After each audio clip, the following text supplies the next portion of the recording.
Hello there, and welcome to another Monday live stream.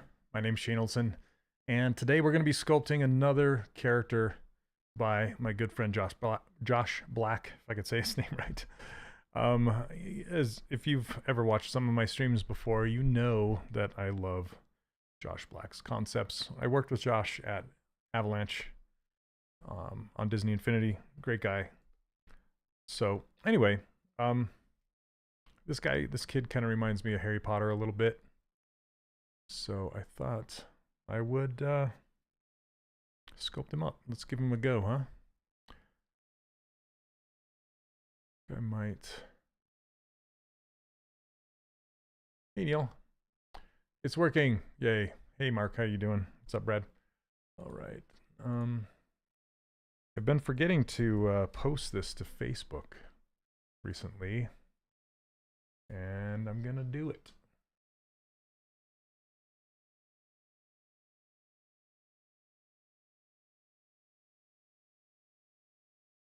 What are you guys up to today?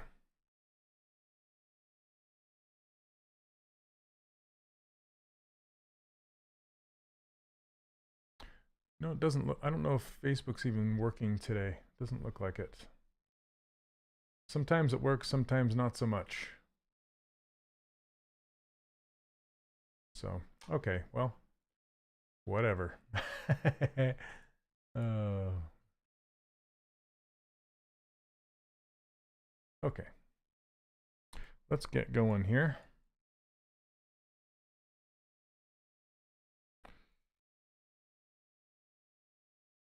As usual, I like to scale up my sphere just so I can get better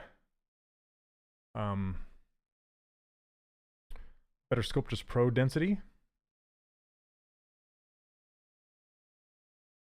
Okay, subdivide this once. And then duplicate this sphere.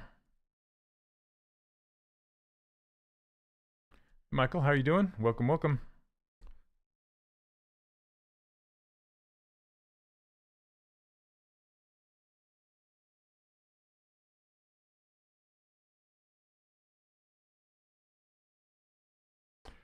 Today I'm listening to this band.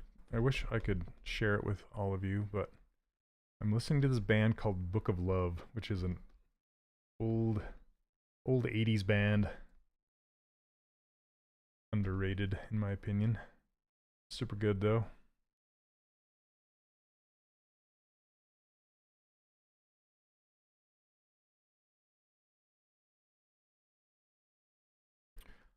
Saw him live at this in Utah a long time ago. Back in the 80s, we had this arcade center. It's kind of this entertainment space called the 49th Street Galleria. If any of you people are from Utah and you're watching this, you'll know what if you remember what I'm talking about. It was like this interior kind of a. It had bowling and roller skating and all sorts of, laser tag and whatnot. All the things. And a big old arcade. I used to hang out in there when I was a kid.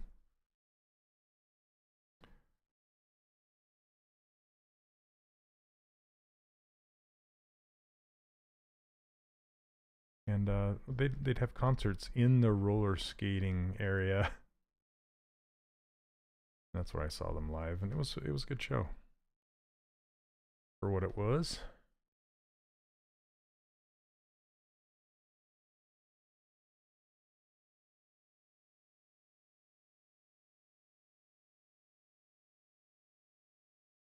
He's got a small neck, this kid.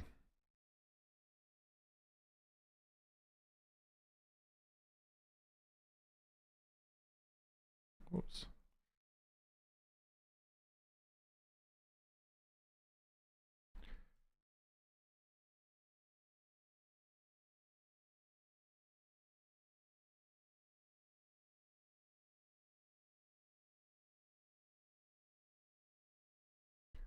Thanks. Thanks, Neil. Hey, Sammy. Welcome.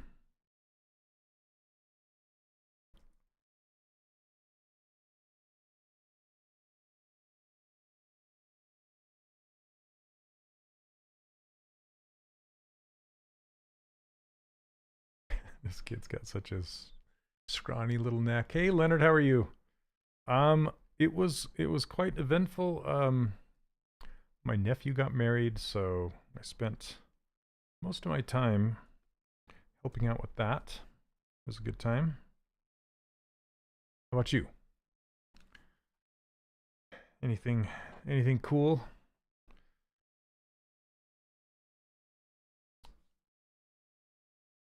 Hey, Yusuf, welcome, welcome.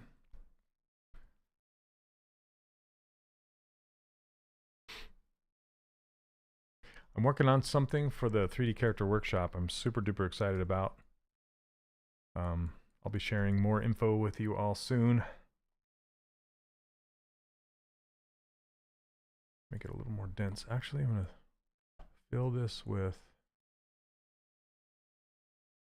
yeah. There we go. And let's knife it.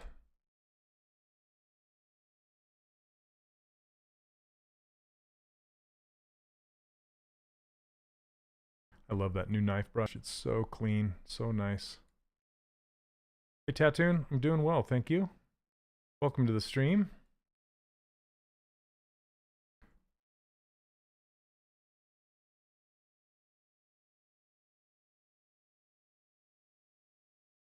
Kind of wanted his this section to kind of curve a bit.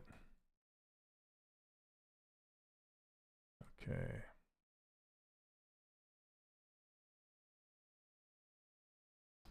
Ander, how do you become better? I mean, it's learning digital sculpting or sculpting in general, or learning anything in general is, well, it comes down to practice, but then knowing what to practice. It's like learning a musical instrument.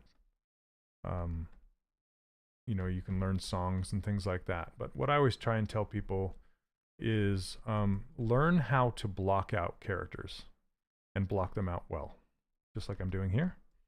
And block out characters without the intention of finishing them. Just block them out. It's kind of the equivalent of learning scales on a guitar or chords. And you want to get all your proportions correct and making sure that it's going to work for you.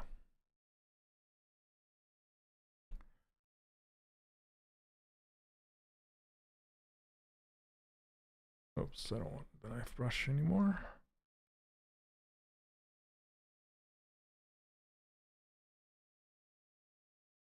Let's do an auto groups on this.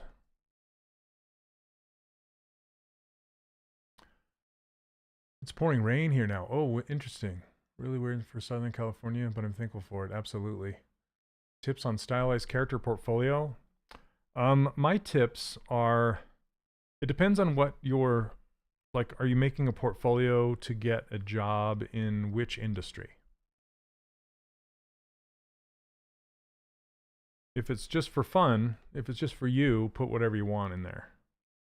But if you're trying to get a job doing toys, then you want to show that you can make toys in your portfolio. If you want to get a job in the games industry, you need to show that you know how to make game characters. So people would need to see your retopologing skills, your UVs, your baked maps, all that stuff, if you're going to be going for a game character. If you're going for a film character, they need to see your subdivision level model, you know, your subdivided models, your UDIM maps, that kind of stuff. Because the purpose of portfolio serves is to show people that you can do the work that they need you to do. Yeah, freelance, but freelance doing what? Like freelance making toys, freelance doing game characters.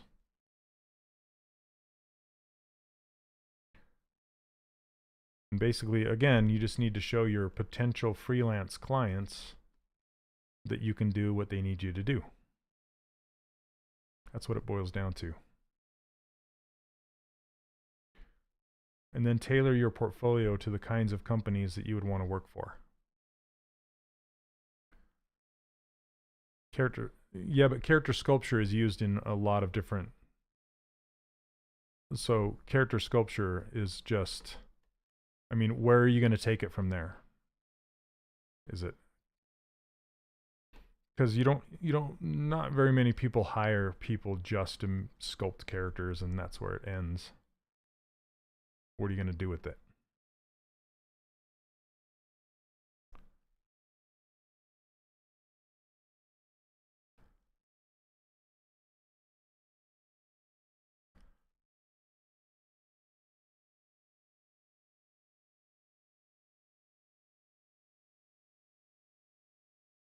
Come on, what am I doing?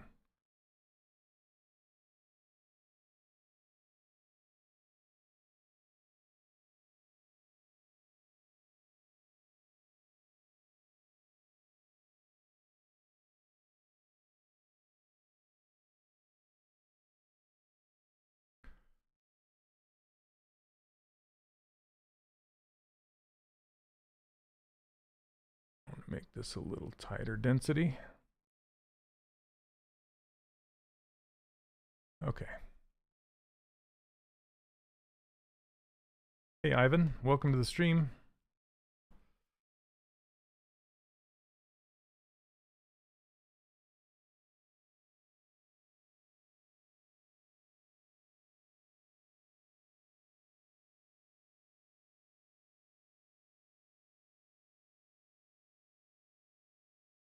Teeny tiny neck.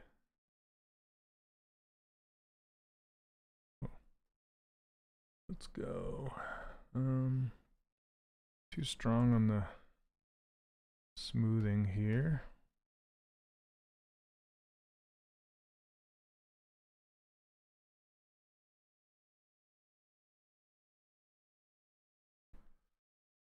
There we go.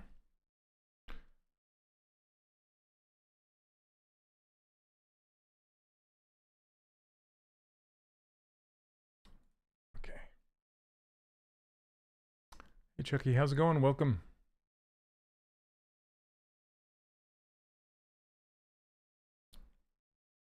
Okay, let's get some ears blocked in here.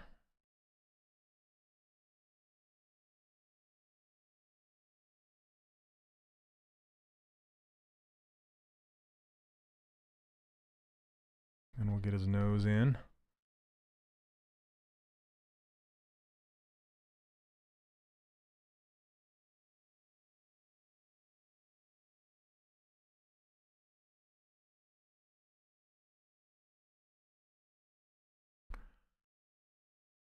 I like what you're sculpting. I told my nephew I would sculpt him and his fiance for their wedding topper. I've done that before, actually. They want to be an anime style. I did a chibi style, if you know what a chibi is. It's like super duper giant. I think they're 2 heads tall. That's the proportions, but anime would be fun.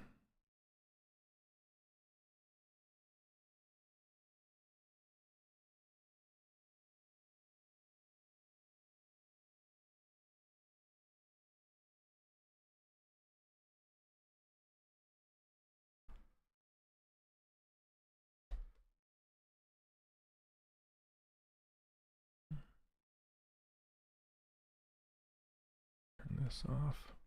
You don't want to have topological turned on when you have masking turned on, because topological is masking, so they're going to fight with each other.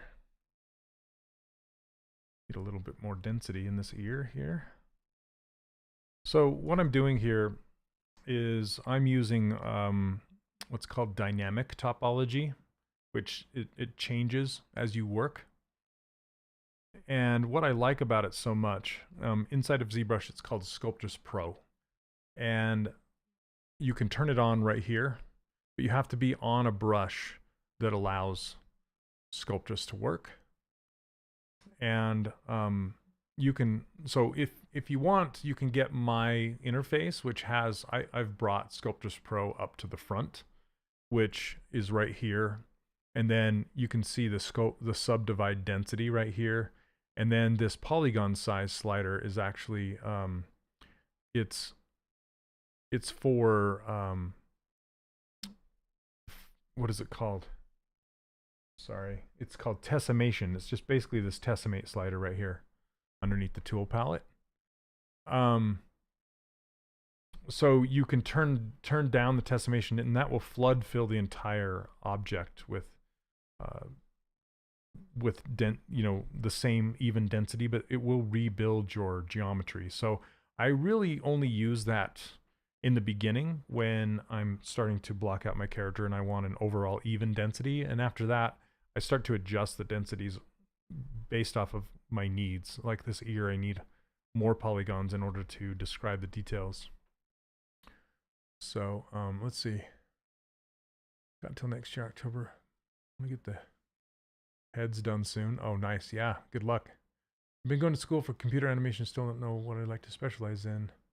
What was that helped you decide what you wanted to do in the industry? You know what? I actually started by traditional box modeling characters. When I first got into the industry, I would just model stuff. My first model was a tricycle, you know, like a hard surface tricycle in 3D Studio version 3, which was in DOS. That's that dates me. That tells you how old I am. And I made a Black Widow in something called Ray Dream Designer, and then I moved to 3D Studio Max when that came out, and I made a dog out of patches. Like they had these big patches of polygons, and let's see, and then I went to animation. So I worked as an animator for 5 years because I didn't quite know if I wanted to do animation, if I wanted to model characters. And the company I was working for was in desperate need of animators, so I decided to pick up that torch for a while and animate, and it was fun. But at night, when I was done animating for the day, I'd always go back and I would model characters on my own time. So I decided, you know what? My passion is modeling characters. So I went back to modeling characters just because I was better at it than I was an animator. I was an okay animator, and I also tried my hand at rigging characters, which it was okay, but it was a bit too technical for me. I am a technical artist, but not that technical. I can't really write scripts and things like that, and I don't really care to. So yeah, I ended up just figuring it out as I went. Let's see. Yeah, just kind of follow your passion. That's my that's my advice to you. Follow your passion. Whatever you just tend to lean towards and what you get joy out of. That's what I would do. Okay. Let's see. I'm going to turn AccuCurve on this. When you were in Disney, what movie? I didn't work for Disney Feature. I worked for Disney Interactive. So I didn't work on films. I worked on games. And I worked on Disney Infinity. I worked on Toy Story and Cars.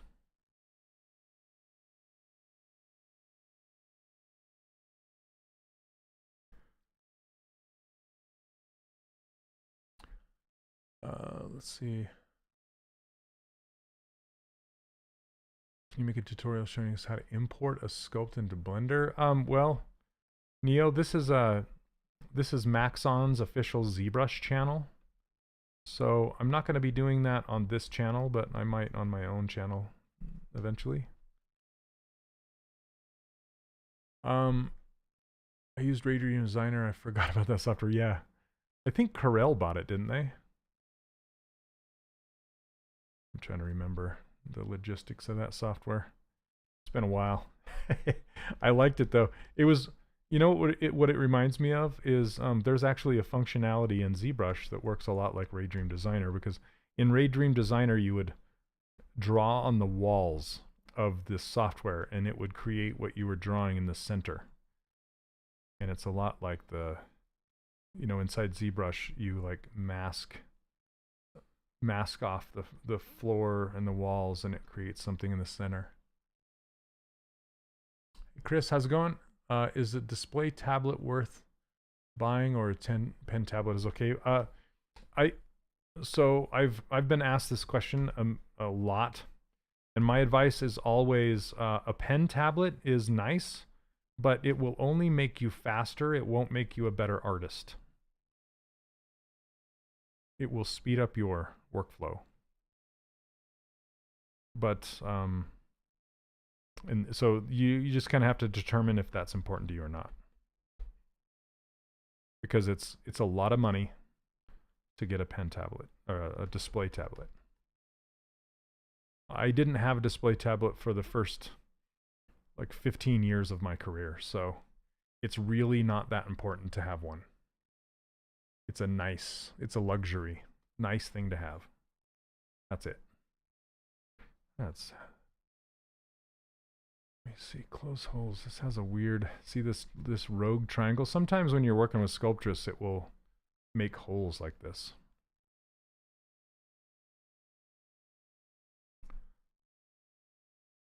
All you have to do is isolate it. Shadowbox, thank you. Yeah, it's like Shadowbox. I was trying to remember the name of it in ZBrush, but yeah, it's a Shadowbox. So Ray Dream Designer worked a lot like Shadowbox back in the day. Could you imagine if Shadowbox was your only tool? That's the only thing you had to create with. Oh, thank you.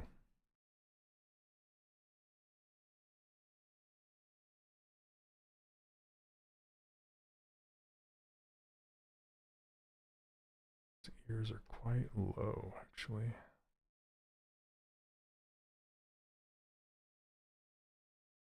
Maybe like this. All right, let's get his nose in there.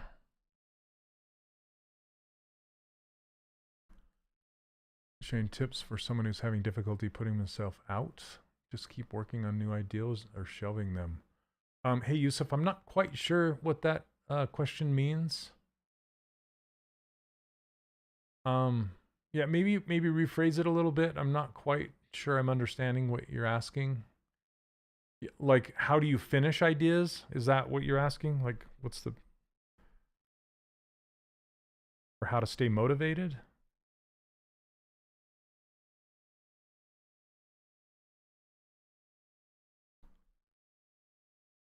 Yeah, there's so many tools inside of ZBrush. It's a bit crazy.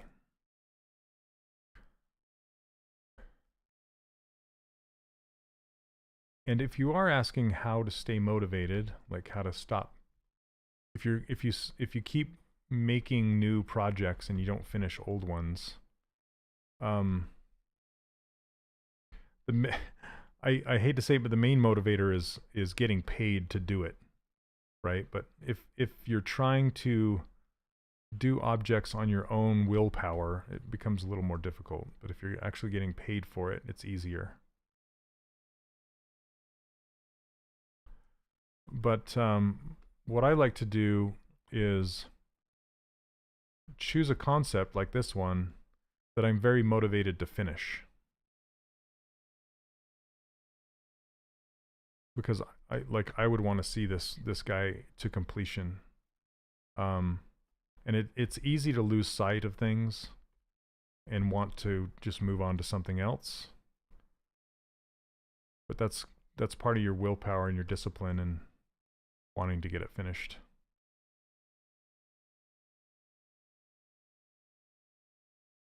Hey Holly, great show. I hope you sculpt a very muscular character one day, like stronger than Hulk.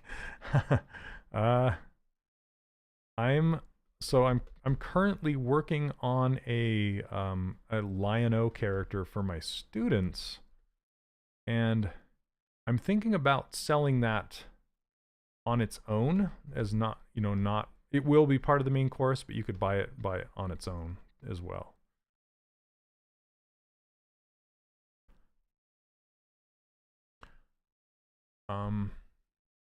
So you could look at, I don't know that Lion-O is stronger than Hulk, though. I don't know who is stronger than Hulk. If you're just looking for crazy bulgy muscles. Thanks, Gurn.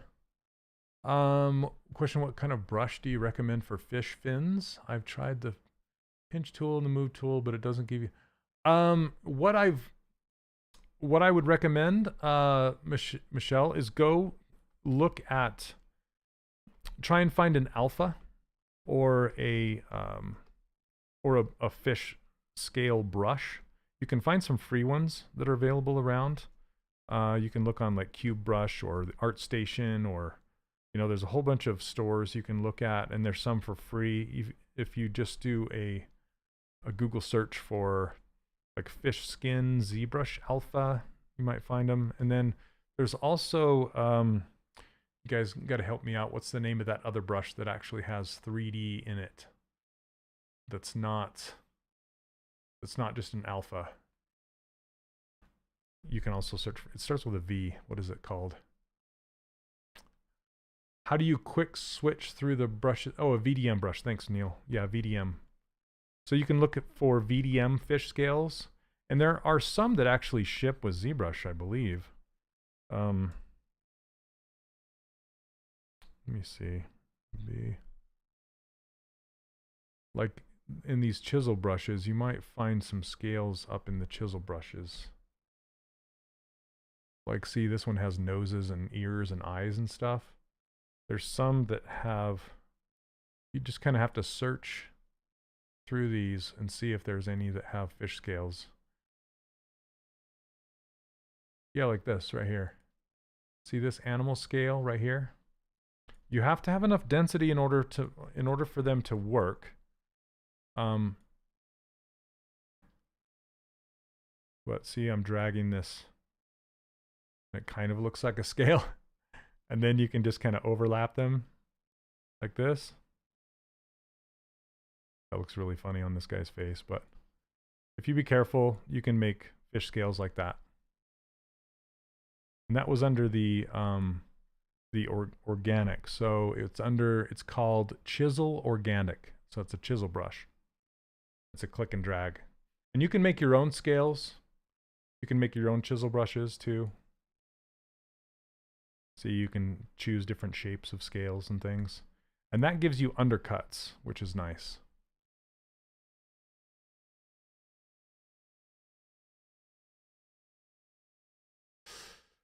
Okay, let's see. Change the line nose, brilliant. Goes into my workflow. Let me just pull that up really quick and show you a preview. If you buy the entire course right now, you actually get access to the block out of it, the beginning. I sell a course. If you go to 3dcharacterworkshop.com, well, I'm not going to show that yet. Hold on. Okay, yep, this is the course. This is inside the course. Once you log in, I have this Lino course right here. And this is another Josh Black concept.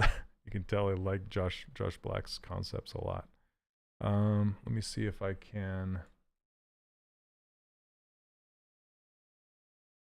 show you kind of the finished block out here. So yeah, I teach you how to do the anatomy like this.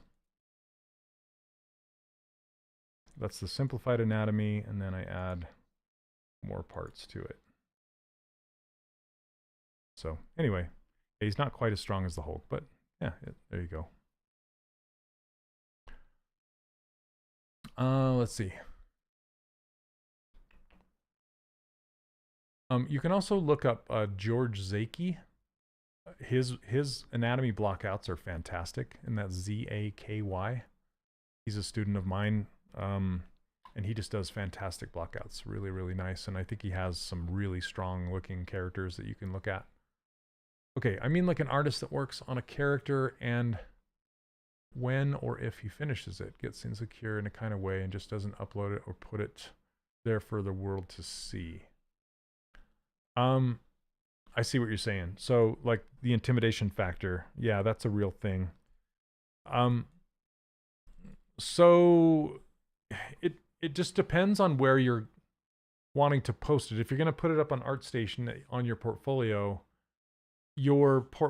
is only as good as your last work. So you need to just put it up there. You know what I mean? Otherwise, there's certain places like, for example, if you join courses like my course, I created a safe space where you can post your work and get feedback and stuff like that on it, where it's not an art station. I mean, it still can be intimidating, but you can post to certain Facebook groups to get some feedback if that's what you're looking for. But as far as getting past that intimidation factor, it's always going to be there. I don't know that I have advice to get past it.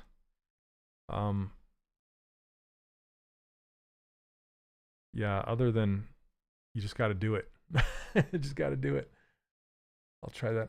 I'm just in my first 3D class. I know we're supposed to keep it simple, but I want it to look good.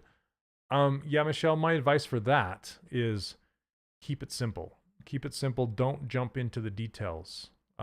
You can also like physically make each scale and lay them out by hand, but that will take a lot longer, but it'll end up with a much cleaner result. How much time a character took for you if you made it from scratch without any base mesh? It depends on how detailed the character is. It absolutely depends on how detailed the character is.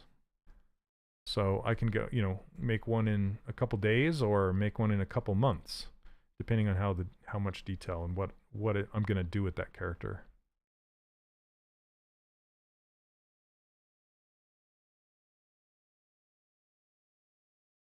Is there a trick how deep the eye cavities have to be and how big do you have to make the eyeballs? Do they overlap each other?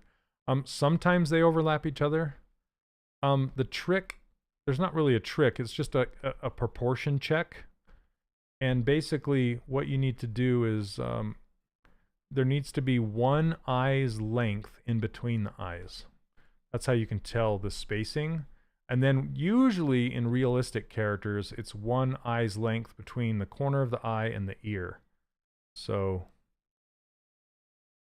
yeah, that's kind of a thing you can look for.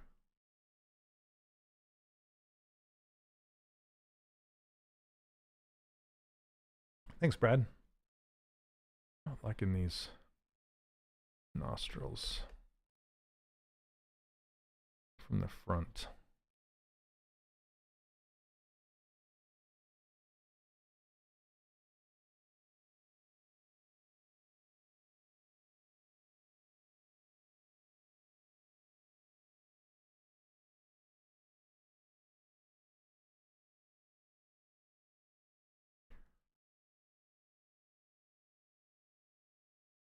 I also found Reddit super useful. That's a good idea, Michelle. Yep. One, how you did this animation? Well, he's not animated. He's this is just a digital sculpt, not animation. And I'm not making him for animation. If I did make him for animation, I'd have to retopologize him, make UVs. Okay, let's actually put the eyes in. I'll give you an idea of what I look for here.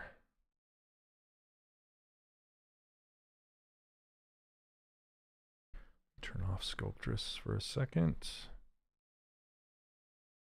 Reset the gizmo. And I try and make them as big as I can. Sometimes they'll overlap inside the head, sometimes not.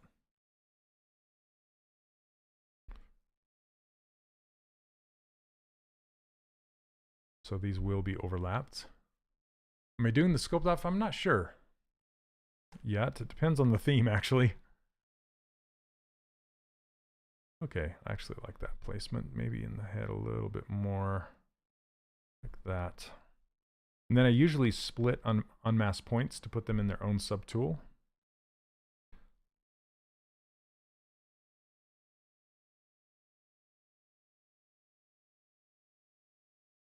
Pull the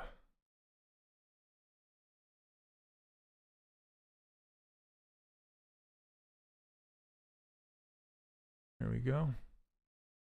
UVs are the worst. You know, yeah, they absolutely can be. I've actually been using a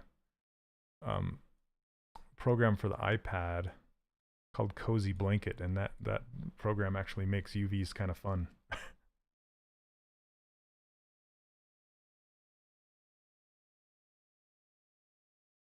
Okay, let's get these.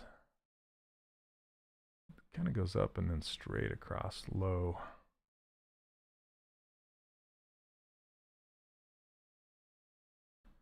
Okay.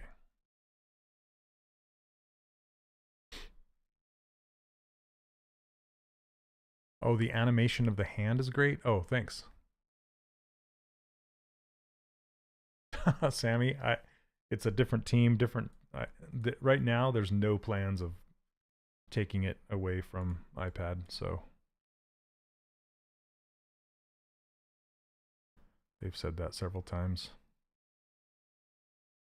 But there is a plugin to push it from ZBrush over to Cozy Blanket and back again. That's what I do. Hey, Pedro. First time I've ever seen your 3D hand. Looks awesome. Thanks. Yeah, this is my bear's logo. It's his hand, so this is my bear logo. This guy. Hi, bear. It's supposed to be his hand. This is a caricature of me as a bear, and then this is his hand. So eventually I want to do maybe some kind of silly VTuber thing, but we'll see.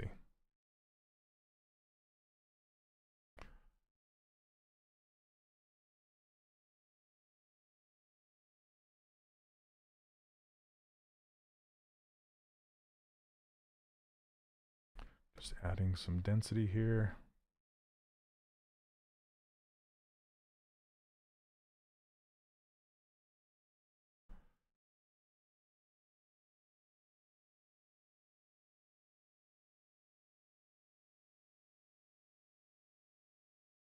Okay.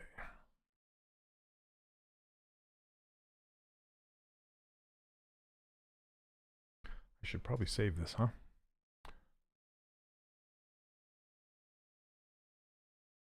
I'm not using an iPad, no. Let's see. ZBrush is not available on iPad. Josh, I was mentioning a software that does nice UVs and Retopo. Let's see, what am I doing? Josh. Okay. There we go. Where's my cursor?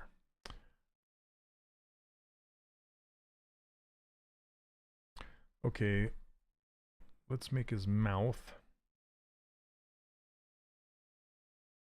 I want to try, let's see. I'm trying to decide if I want to try that method I used the other day. I'm going to try it. Let's see. Let's see how it goes. I always like to experiment during my live streams to see if different techniques will work. And then if they do, I'll teach them later. Have you ever done the full process of a character for animation? Yes. Yes, several. So if you look at my portfolio, Neil, would you mind posting a link to my portfolio? All of those they're full characters that have been rigged for a game. I worked in games, not film.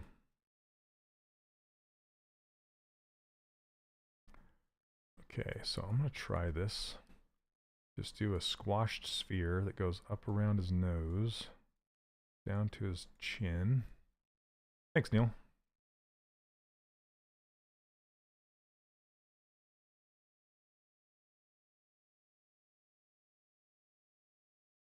Yeah, so that's that link right there on. Does that post to YouTube, Neil? Is Restream pushing it over there? Do you know?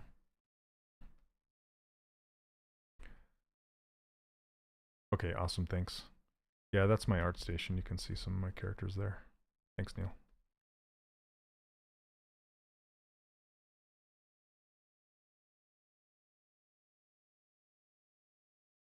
Okay.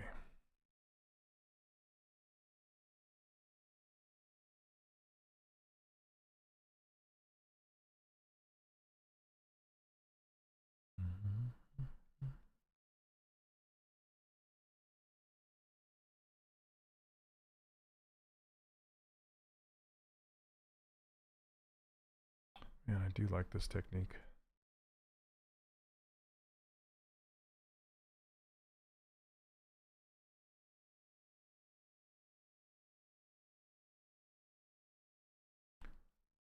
Can you please suggest which is the best CPU for ZBrush? My advice for that is just the largest CPU you can afford at the time, because it's just like, you gotta hop in sometime, you know? Like right now I have a, what is it called? A Reason 1700. It's old now, and it's just a couple years old, but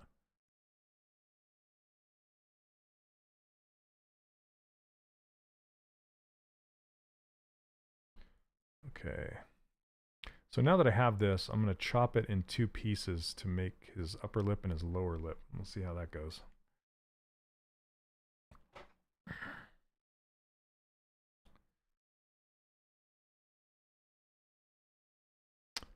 Hey TL, how are you doing? Welcome.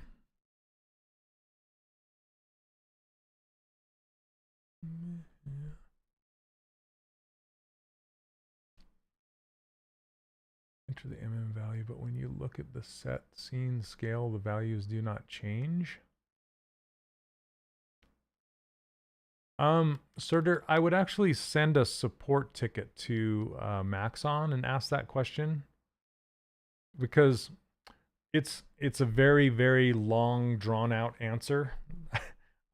Yeah, it would take me too long to explain during the live stream. I'm sorry, but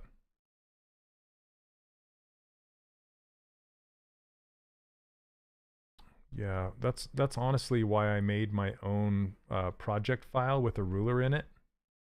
Like this project file, which I give away for free over on my website, by the way. But if I show this ruler, you can see this ruler. It's a 200 millimeter tall ruler. So basically, eventually I'll shrink this back down to be within the parameters of this ruler. And then when I go to export it for 3D printing, I export it at 200 millimeters tall, and then everything else will export in relative to the ruler, and it works perfectly. So I don't use Scale Master at all. I sort of know how it works, but I just get the results that I want from using this ruler, and it's much easier for me to get my head around. So that's what I do. Okay.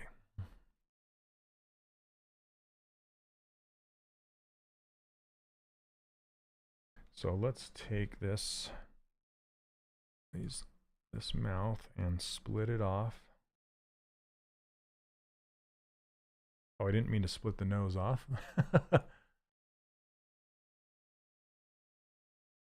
Okay, the nose was in the same poly group, so it came along for the ride.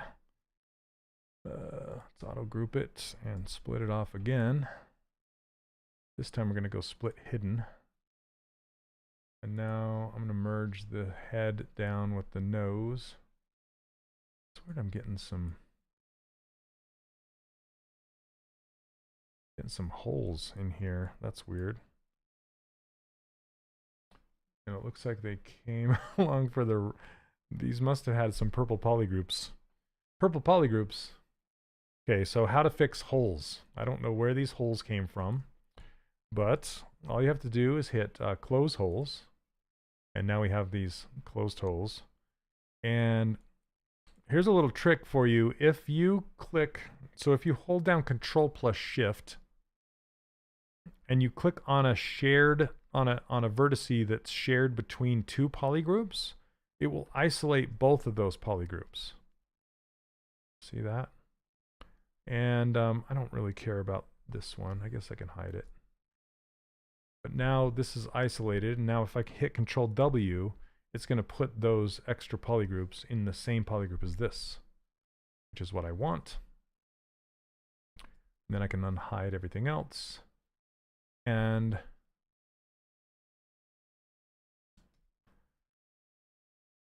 now I can do a mirror and weld on it just to make sure. There we go. And now this one has all these extra little pieces that I don't want. So I'm going to isolate this and click on delete hidden, and there we go. Okay, so that's how you fix that.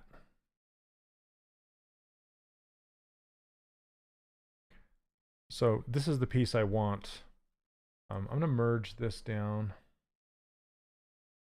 Oops. Merge, where are you? Merge down.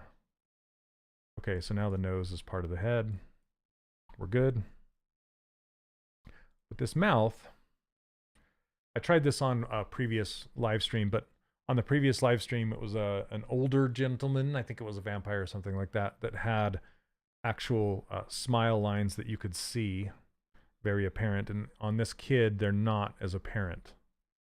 So I'm going to still try it and see if I can get this to blend nice, but I want this smile line. We'll see how that goes.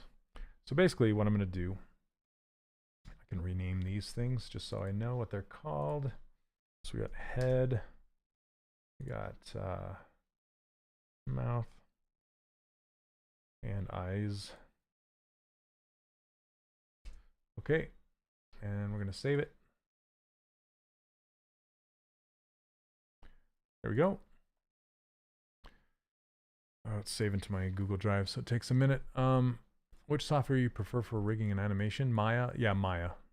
Yeah, I've used Maya for a good, I'd say a good 17 years of my career.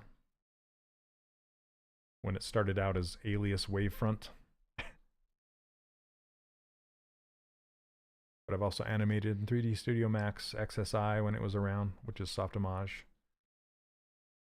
I haven't animated in Blender at all. Okay. So now that we have this, I want to drag it up so that line goes up behind the nostril. Not that it matters because I'm going to blend it eventually, but I just want that shape. And then I'm going to duplicate this. So I have two. I have an upper and lower, and I'm going to take, I'll hide the lower, and then I'll take this clip curve brush, or I can actually take the knife brush. It's a knife curve brush. And then I'm just going to clip it to make, now it looks like a mustache, but it's going to be his lips. If I can, no, I don't want to do that. Okay, let's see what this does. Yeah, XSI was a powerhouse of a program. Okay, then I'll click the other one and do the opposite of it.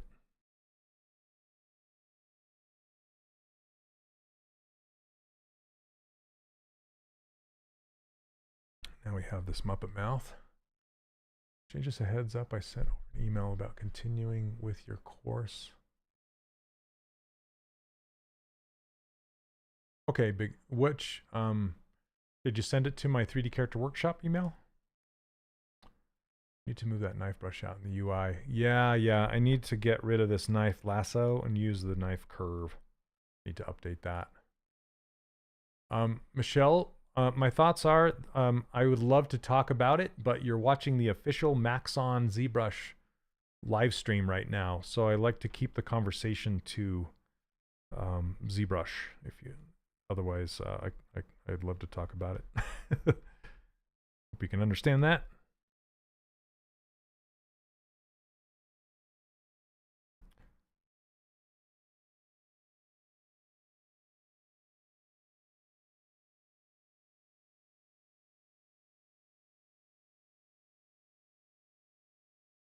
Is there a way for ZBrush to keep your scale settings without setting scene scale every time? As far as I know, the answer to that is no, because the scale setting is a plugin. It's an add-on plugin, so you can't save a plugin.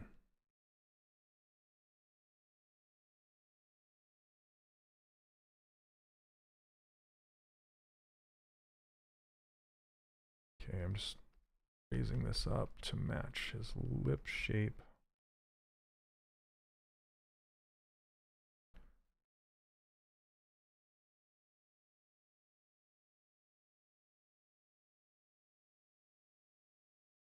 Okay, Big Hunter, I'll check it out. I'll look for it. Did you just send it, or? I'll take a look.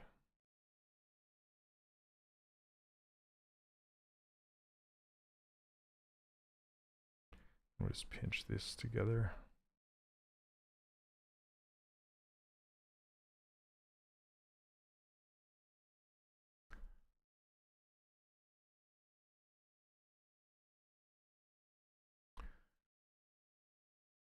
What are the limitations with Sculptress? I know there's certain things you can't do when it's active.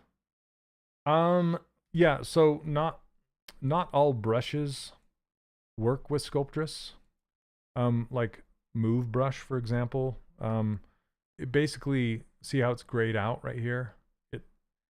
I use Move Brush. It just doesn't add more geometry when I use it. If you want to add more geometry while you move, just use the snake hook brush and then it'll turn it back on right here. But the only limitation I've ever ran into is sometimes it'll get too dense. So like too many polys at once, and that will slow my machine down.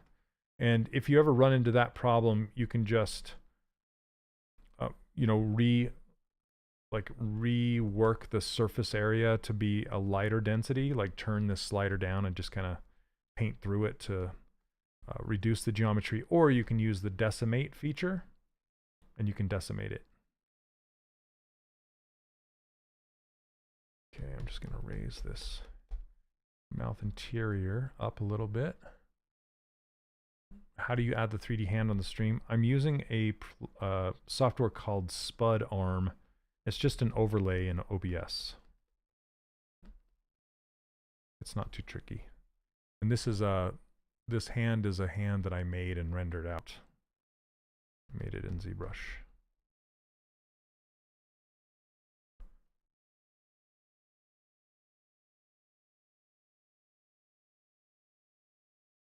Okay, let's do the bottom lip the same way.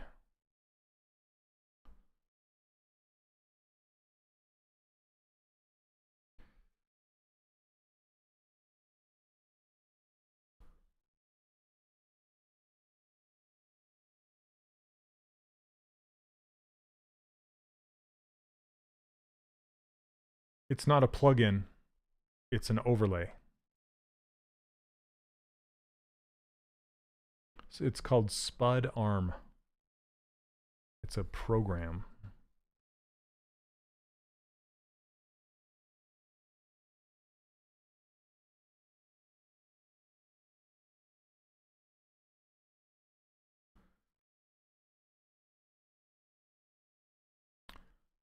The button on the left of occlusion, what does it do and where can you find it in the menus? Left of occlusion? Are you talking about AccuCurve? Or are you talking about actual occlusion? So this is ambient occlusion, and it only really affects the model if I render. So if I hit this BPR render, you can see it adds all these dark shadows around everything. That's occlusion, but it only works with the rendering. So I might pull it off of my interface because I only use it when I render. So yeah, that's what it is. It's ambient occlusion. What does the Move Infinite brush do that regular Move brush does not? It shoots the movement all the way through the model to the other side. So that's why it's called Move Infinite. It's infinite depth. It shoots. If you think of the brush as a cylinder rather than a sphere, a cylinder shoots all the way through the model. Does that make sense?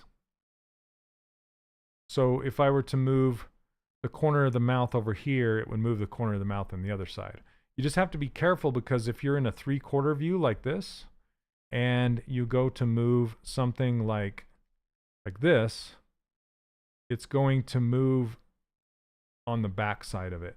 I don't know why it didn't do that. Let's see. Because I don't have it selected. Move Infinite. See that? It starts to move on the back side. It's moving all the way through it on both sides. And I like to use it a lot when I'm doing hair or like say brows. I want the whole brow to move forward. I use it a lot that way.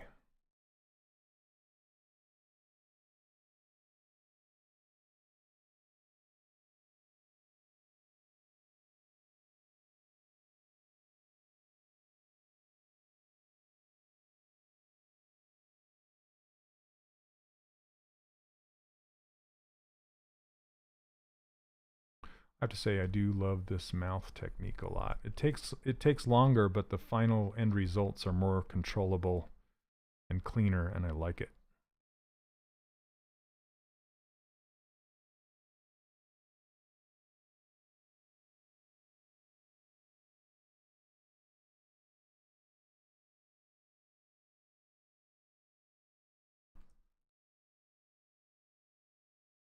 Because then I can make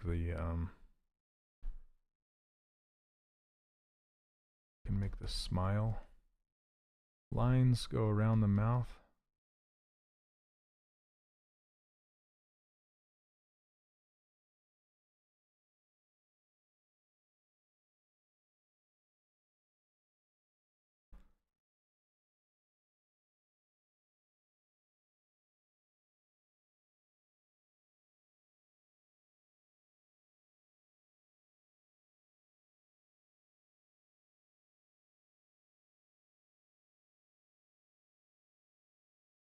Okay.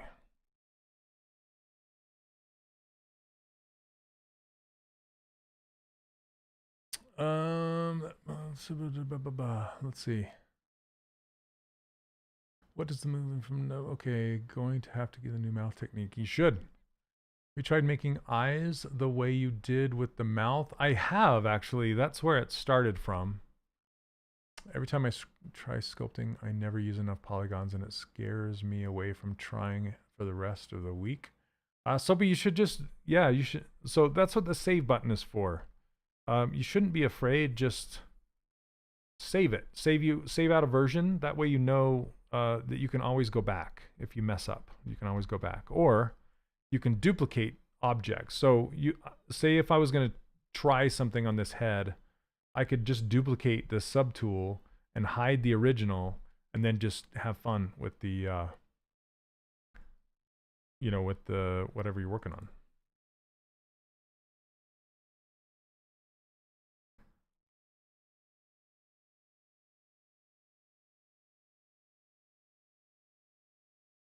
Okay, I gotta pull the. Yep, you also have Control Z, undo. Undo is your friend, but sometimes you get too buried in, you know, you're too far away from Control Z. You've gone down the path too far.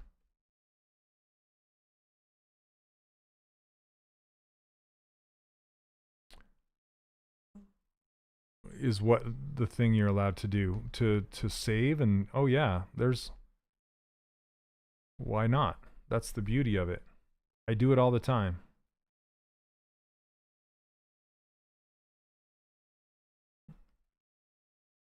Control your model. Don't let the model control you. It's great feedback, or great advice, Nandy.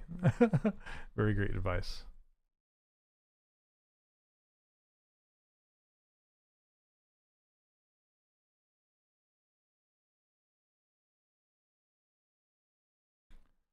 Okay, let's give it a. It's funny when I take the lips away, it looks like an old man.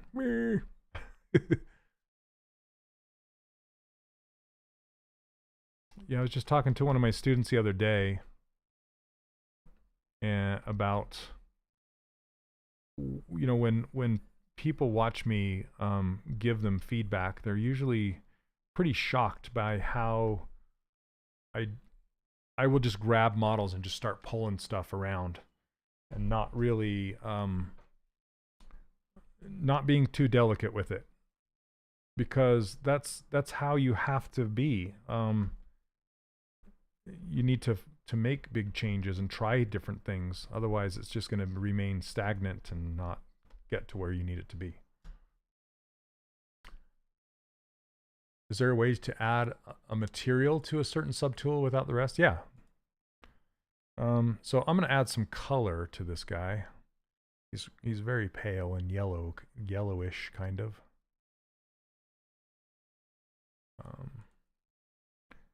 Let's see. So I just filled this head that you see with color, not material, but you can fill it with material the same way. You just select material and fill it with material. But I'll be honest with you, I hardly ever use different materials. I use Skin Shade 4 for almost my whole entire sculpt.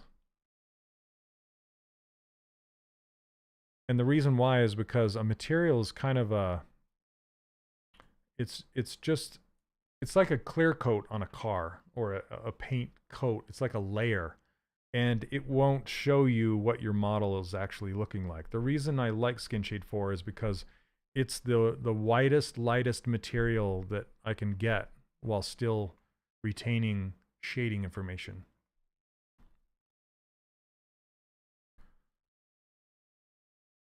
So I don't fill objects with materials.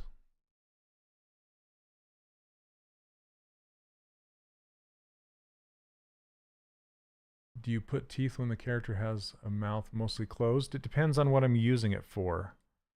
If I'm going to animate it and he needs to open his mouth, then for sure I'll add a mouth interior. But if he's going, if he's going to be like this and I'm just going to 3D print him, then I won't put teeth in there. There's no reason. If you're not going to see it, don't do it.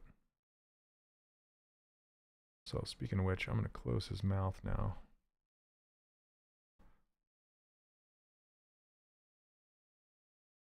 Give him a bit more of a smile.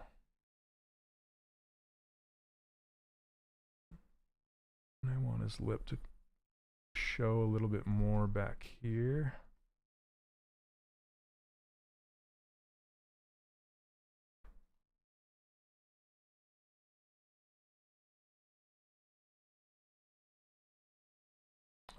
Toy plastic for the eyes, sometimes. It depends on the character. Sometimes I will. I like to use ZBrush eye materials. They're really nice. And you can just do a Google search for ZBrush materials on Google and you'll find them.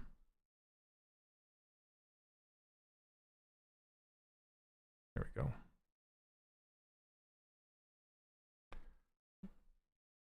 Just going to flatten his bottom lip out a little bit more.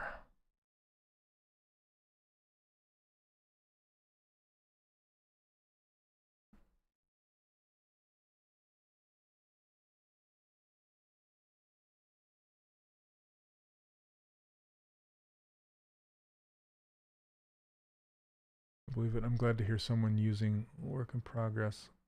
I said this to my professor and he was confused. So usually I'll have up to like 30 or 40 different saves of my character. If it's a full character. Something like a head like this, I'll have like maybe 10 or so saves. And I save numbered versions in case I ever need to go back. I rarely do need to go back, but in case I do, I want to make sure it's there and I can do it.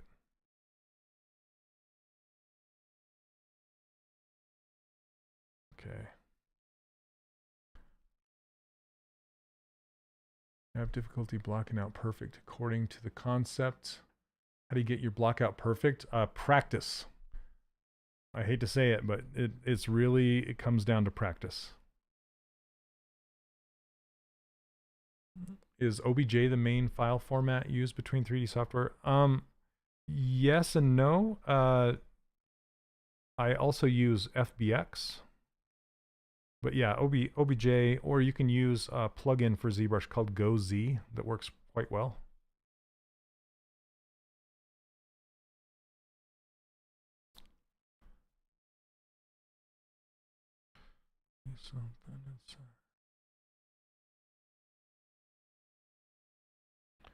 Okay.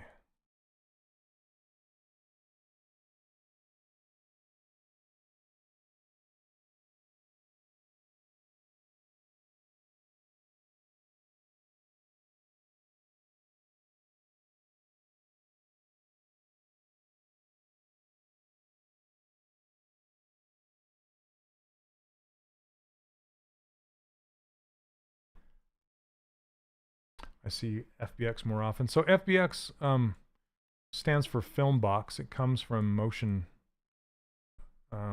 What's the name of that software? The software used to be called Film Box.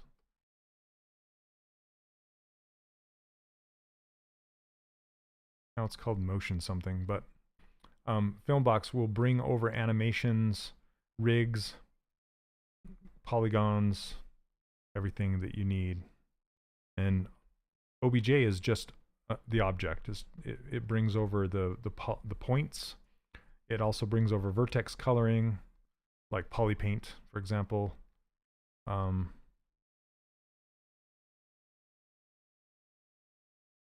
bring this up a little bit more.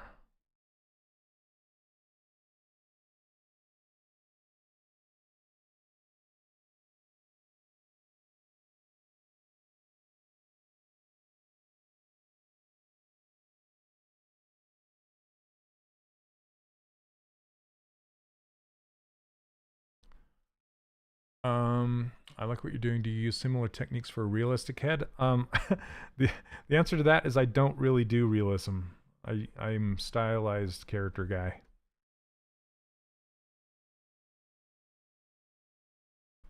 But you totally could.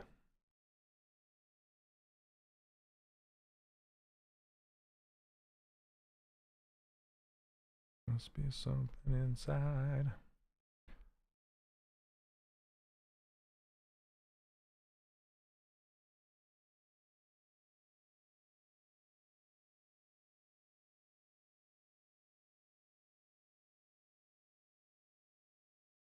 Works very good. Thank you very much. Appreciate it.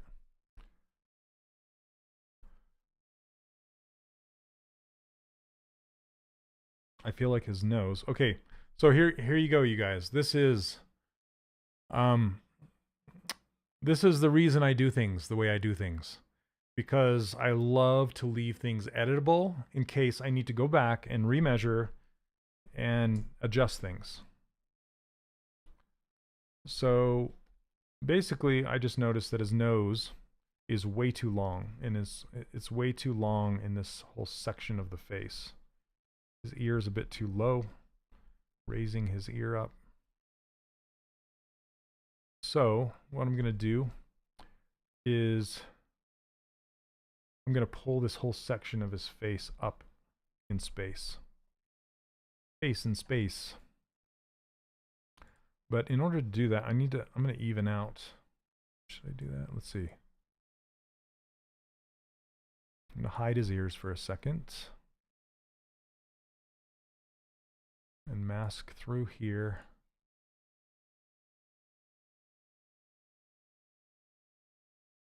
And then blur this out. And then raise this whole section. Okay, I want the mouth, see how the mouth is getting left behind because it's in its own subtool. I need the mouth to come along for the ride. So I'm going to turn on this transpose all selected subtools. I'm going to hide his eyes and bring that along with it. This. Right here.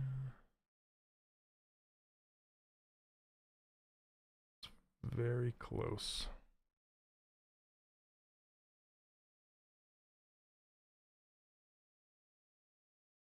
There we go. And see, I do stuff like that.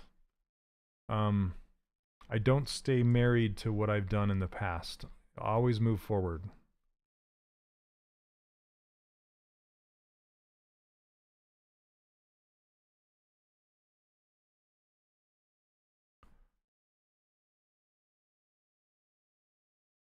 If you want to animate and rig it later, which pose you pose or T-pose. I do an A pose usually.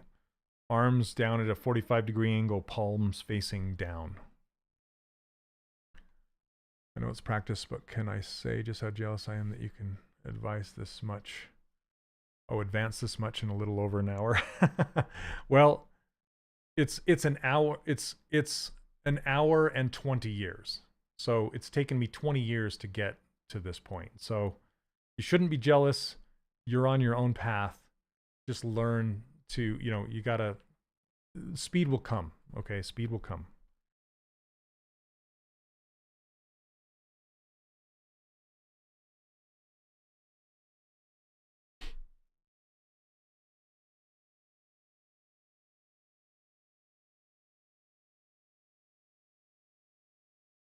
now that I got this, his nose, I need to adjust it. Come on, select it. There we go.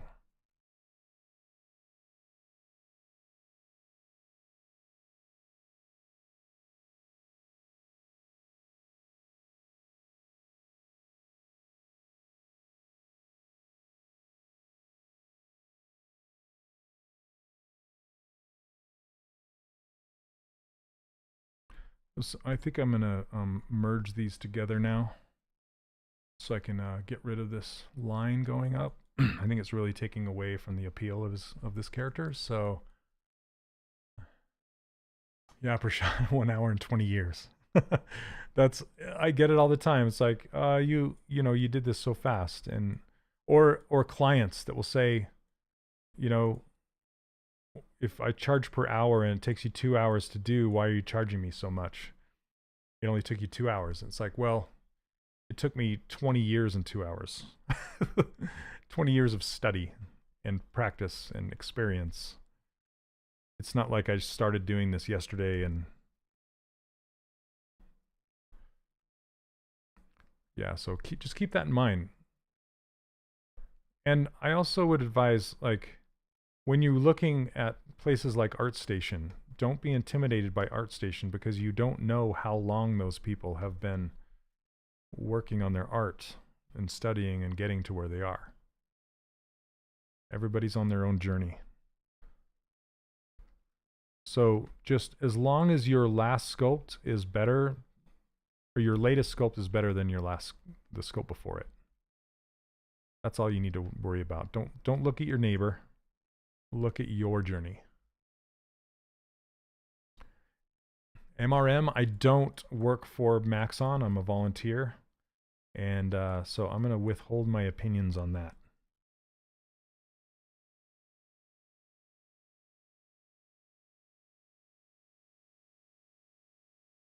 Okay, so I'm going to blend this one to, or stitch this one to this one.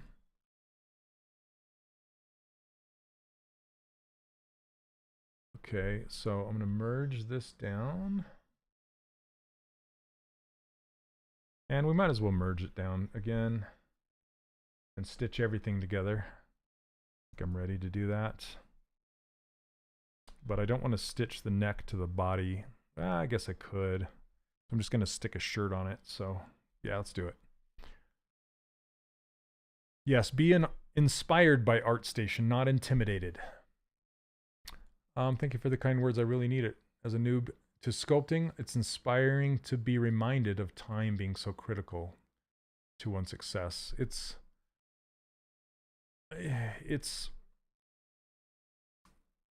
I feel like it's way more about quality over quantity. Okay, like 1 or 2 phenomenal characters in your portfolio is going to outweigh 10 crappy ones by far. Okay, let's stitch this together. So how you stitch this, I'm actually going to I want to make a YouTube video called "Stop Using Dynamesh, Use This Instead." that's my hook. And essentially, what you should do instead of Dynamesh, if I were to Dynamesh this right now, it's going to rebuild my entire model, and it would get rid of all of these nice creases and things I've put in. So hey Kenya, welcome. No worries. It's I blame it on the time change, right? We've switched to daylight savings time, so I blame it on that. Okay, so it's under the gizmo, and what you'll want to do is put the gizmo in the center of your scene, reset it right here, and then underneath the gear is this thing called Remesh by Union, which is essentially doing a live boolean without booleaning it. I can't say that word. Booleaning anything. Okay, it's like it just does the stitching part. So if I click on that, it'll put a bounding box around the whole thing, and then you can turn on your wireframe and zoom in, and you can see that it's now stitched everything together. So it works a lot like Dynamesh. It will get rid of interior geometry and it'll stitch things together. But look at this, the difference between before and after. It looks exactly the same. But now you want to click on the gear, hit accept, And then we're going to go in here and start to smooth out these edges that I don't want. Okay, so like between these two, I can smooth this out, right? And you can see that it's now nice and smooth between here. It's a little too low. I need to increase the density on my Sculptress Pro here. There we go, that's a little better. You need to make 100 crappy ones to get to the 2 good ones. That's absolutely true, Leon. That's good advice as well. But every sculpt, you should try and focus on getting better at one thing. I forgot to turn on symmetry. So whenever you do a remesh by union, it'll automatically turn your symmetry off. So you just have to kind of watch for that. So see, I can get rid of all the edges that I don't want, and I can keep the ones I do want. Like this one I want to keep, but this one I want to lose.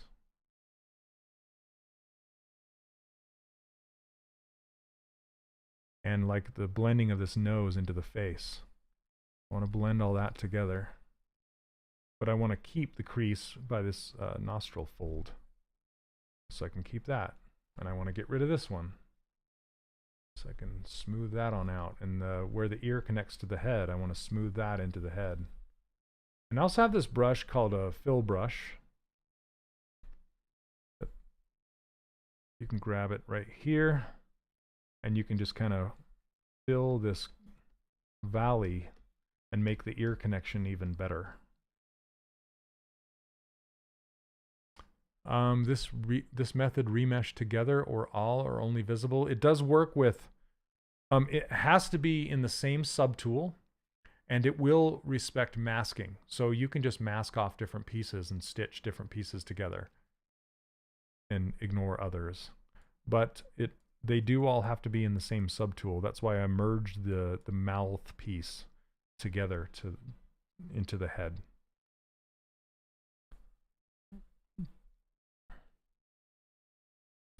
See that? Beautiful thing. Beautiful, beautiful thing. Okay, now I'm realizing his eyes are too far forward and high. So I'm going to bring them on down. That's better.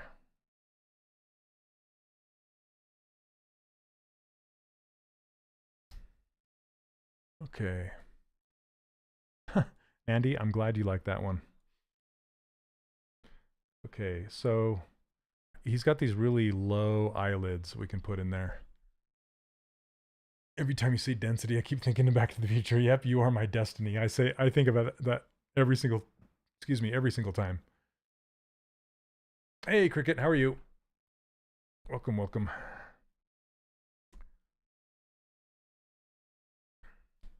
You can turn on transparency to kind of see where the eyes are sitting in the head.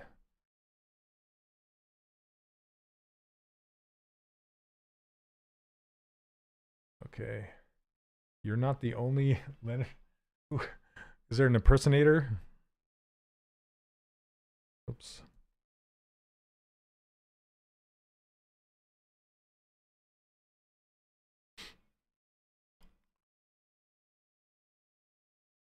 Okay, so you have to merge down the pieces. Yep.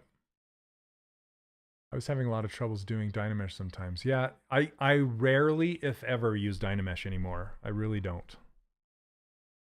I use Remesh by Union almost always. And that's why. Okay, Dynamesh is still a very powerful tool, particularly when you are experimenting with doing like fine sculpture, like fine art sculpture, and you're using like clay buildup. It works very well for that instance. But so does Sculptress Pro. You know, it depends on which one you like the feel of.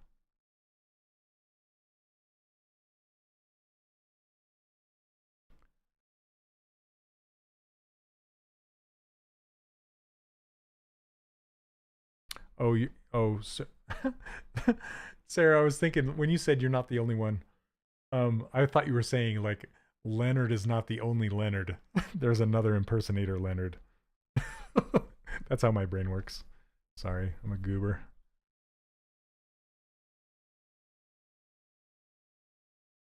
The pen thing is actually pretty cool. I like it because you can see exactly where my cursor is. And hey, I make 3D characters that are stylized, and it's a stylized character hand, and it kind of fits, you know?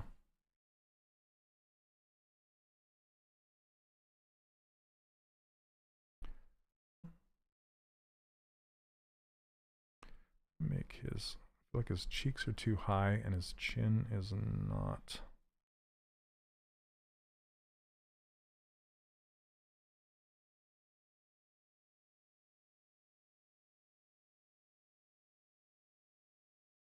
Hey, Chris. Oh, thank you so much. From Kenya. Awesome.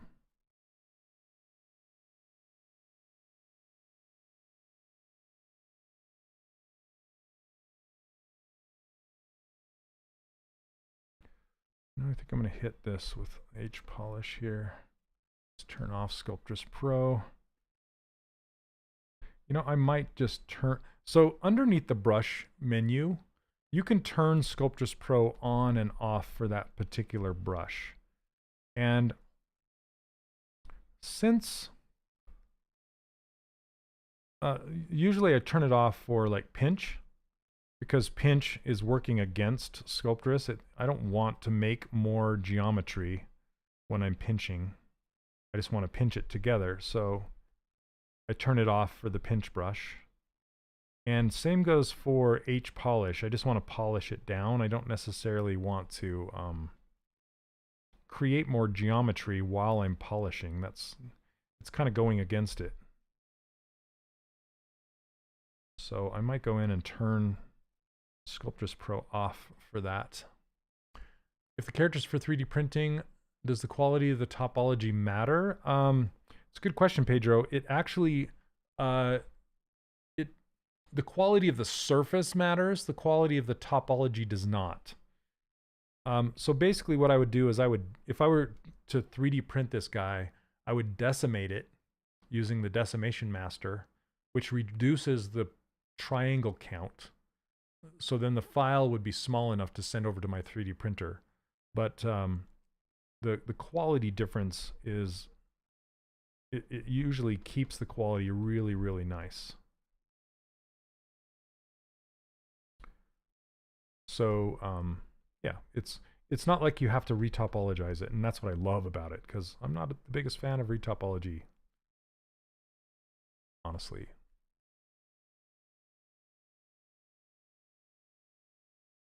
So that's kind of why I've been gravitating towards 3D printing and toys and that kind of thing.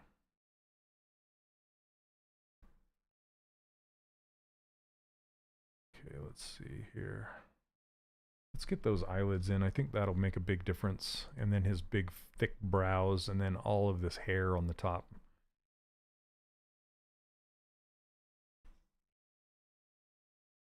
Okay. See, this is not in the center. A little trick. Oh my gosh. Hey, Neil, you should write that down. Retopology is like the broccoli of 3D. That's the best. Is there any free software like Z? Well, there is a free version of ZBrush. So it's, yeah, you can use the there's a free version of ZBrush that you can try, and it has Sculptress Pro enabled by default, so you can play with the workflow just like mine.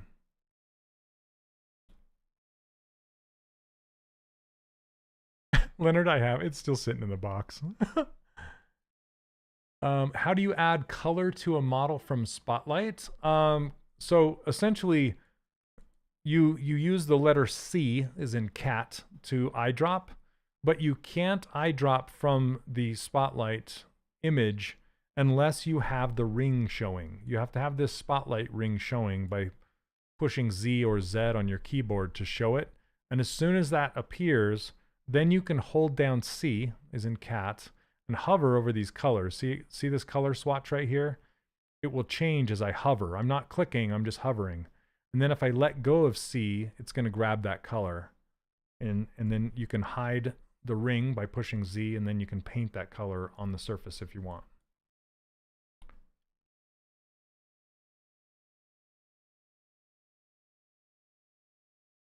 So for example, if I wanted to color this skin color, I'll just grab that skin color and then fill it. Let's see. Fill it. There we go. And if you're a student, you can try going for the student bundle. It's $11 and it lasts for 6 months. Yes, Michelle, very, very true. Also, I'm going to throw this out there. If you purchase my online course, my 3D character workshop, you get access to that educational version. And it's the Maxon educational bundle. So it doesn't just come with ZBrush, it comes with everything that Maxon makes, like Redshift and Cinema 4D and all those things.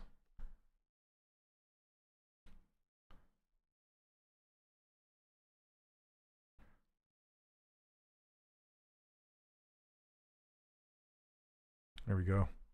Now he's got the sleepy, stealthy eyes, whatever you want to call that.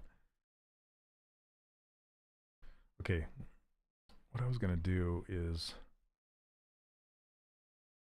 I was going to clean up these lips. They're pretty lumpy.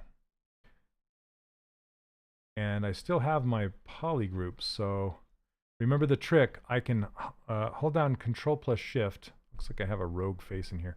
I can hold down Control plus Shift and click on a sharing vertice to isolate those 2 poly groups. Okay, and now I can come in here with my polish brush with everything else hidden and just kind of clean up that surface. There we go. That's weird. Why did it do that?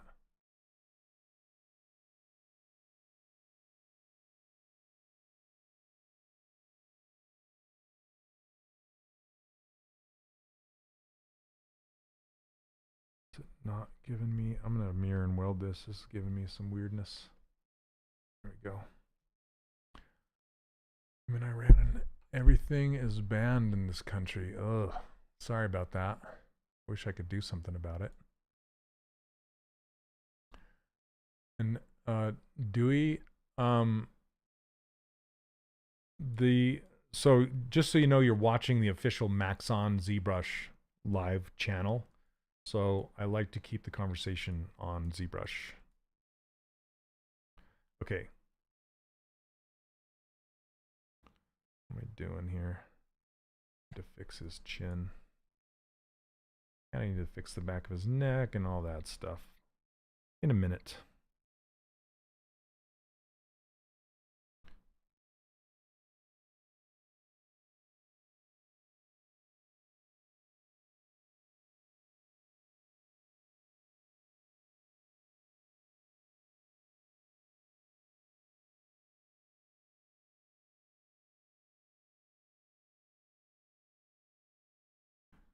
Okay. So, see, there's a lot of very hard and deep valleys back here, and I want to smooth all of those out. And a way I can do it is, yeah, he knows something. Yep, something you shouldn't know. Yep. He's like, okay. So I'm going to fix all this back here.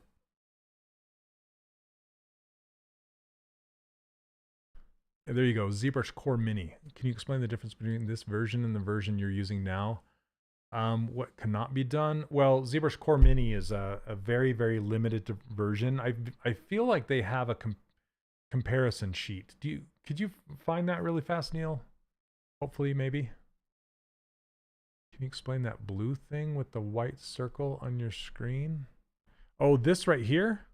That's just the brush depth. So if this is the surface of your model and you want your brush to go deeper or not as deep into your model, you can grab it and move it around. So that does. I don't use it very often. Okay. I don't want this as dense. There we go. So the less dense your model, the faster your geometry will move.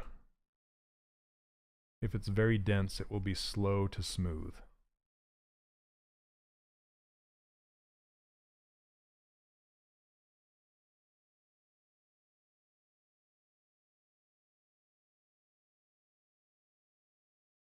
So keep it light.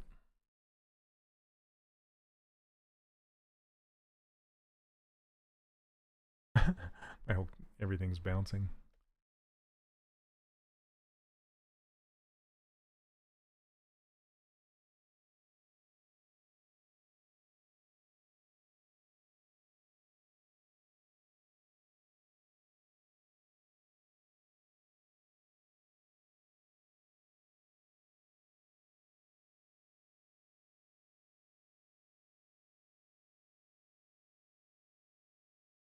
Okay.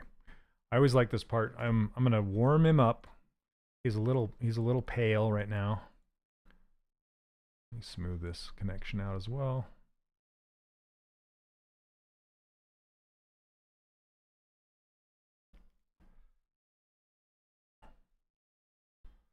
Let's see, 1 second.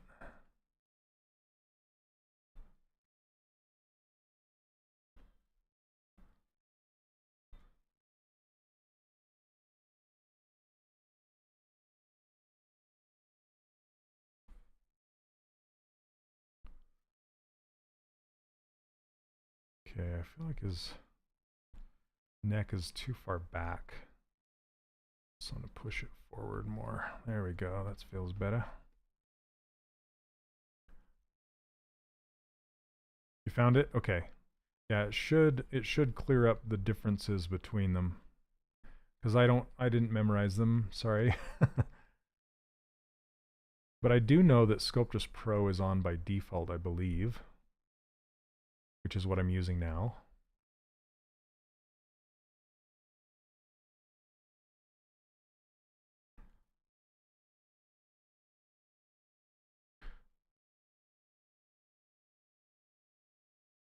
I kind of want to block out his hair too.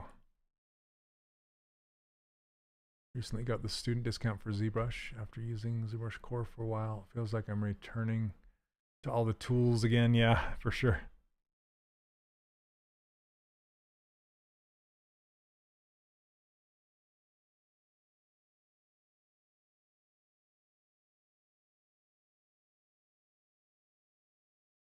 Pen display is necessary.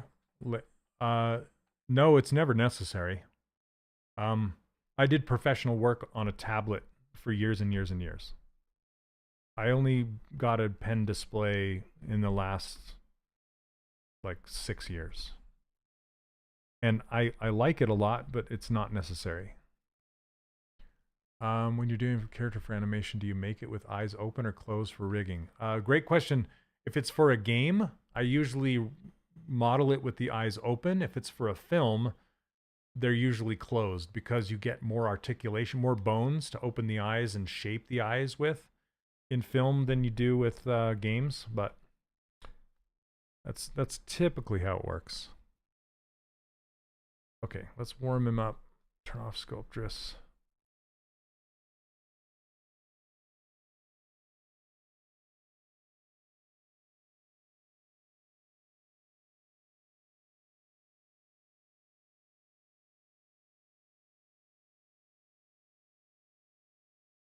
Do you ever pull out a tablet sometimes, or just stick to the? My pen display takes up my entire desk, so I can't really use my tablet, even though I have one.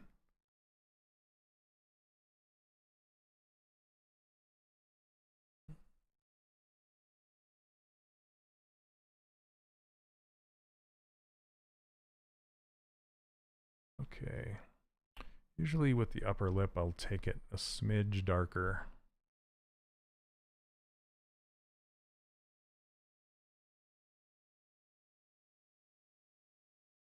Just helps kind of fake the shadow of the top lip.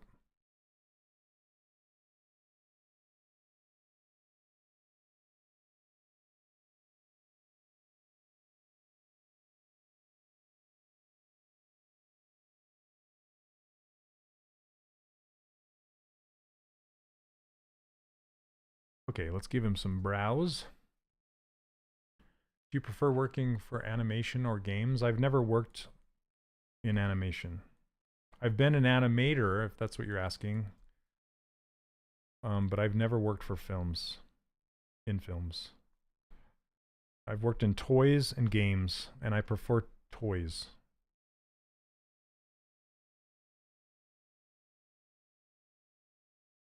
But a lot of my friends work in film.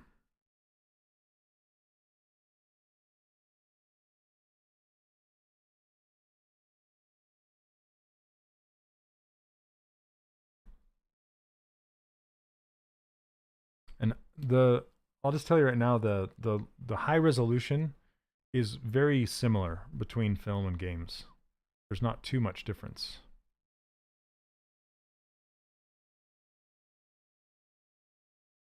So now I'm using the topology brush, which I basically draw lines, and wherever those lines cross is whenever I make a square, it will make a square.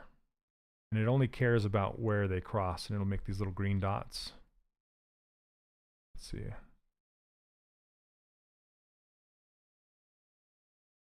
Then I'll clear them off like this. And then I'll just create some thickness by tapping on the surface. And then I'm going to grab the hair color off of here and fill it. And then split it to a new subtool. Now he's got eyebrows.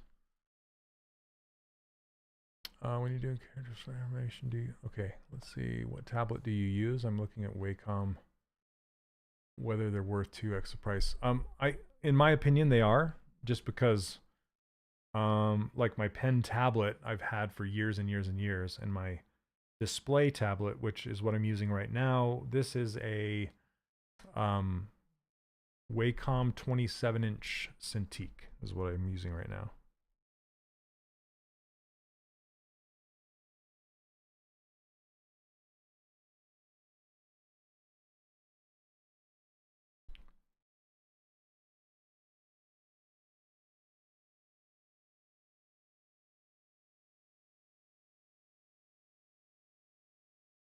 Okay, let's subdivide that up.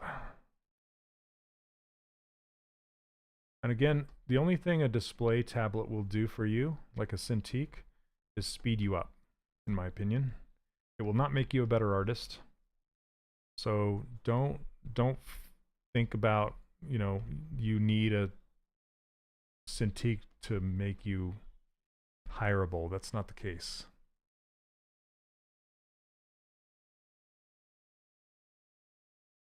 And actually, a lot of professionals prefer a pen tablet to a Cintiq. So if you're to only have one to work on forever, you'd have no problem with the Cintiq? Nope, I wouldn't. I could use either one. It doesn't matter. Do you have maybe advice on how to hold a pen? Because sometimes I get cramps in the middle of my finger after doing sculpting for more than a few hours. Just make sure you take breaks. That's the biggest thing. But I hold it just like my bear is holding it.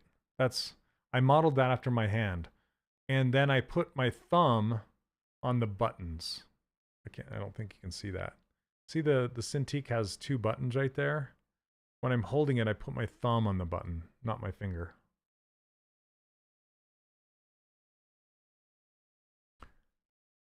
How does the display tablet make you faster? I can tell you. Basically, with a tablet, there is a disconnect, right? You're looking at the screen and your hand is down on the tablet. And sometimes even the pixel density relationship is out of whack, out of sync between the two. Like say your tablet is a 16:9 aspect ratio and your big screen is being spread across 2 monitors. Make sure those are the same for one. That will help. But a Cintiq or a display tablet is 1-to-1. So your pen, you're seeing it on your screen. So for example, if I was to, like say, if I wanted to pinch this line right here going up his nose, right? I can get that in one stroke, one shot. right? And with a tablet, that one stroke might take me 3, 4, maybe 5 times to get it right because there's a disconnect. I hope that makes sense.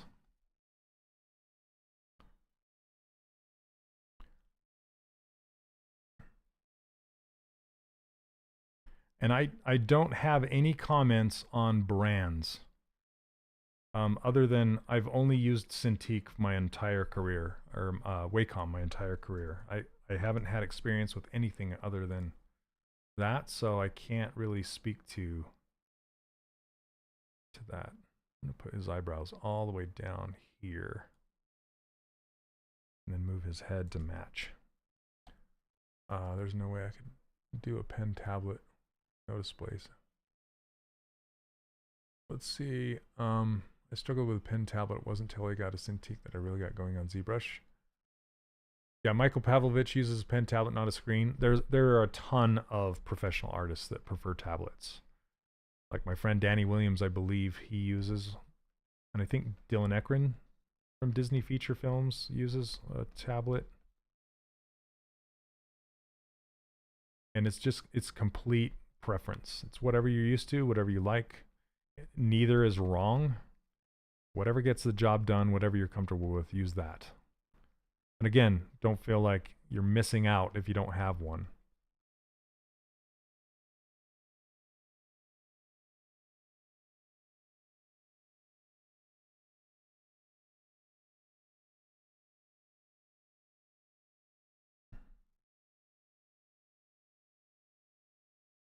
Is that what you have, Kenya? That's cool. I would like to try some other ones. For sure. Okay. Time we got? About 15 minutes? Okay. Let's check him in. Proportion. I still want to curl his mouth up more, and yeah, I'm not quite happy with the corners of his mouth and how I want him to have a bigger lower lip.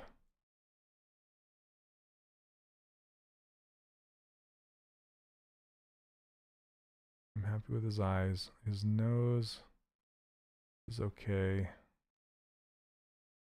Yeah, that mouth is still issues.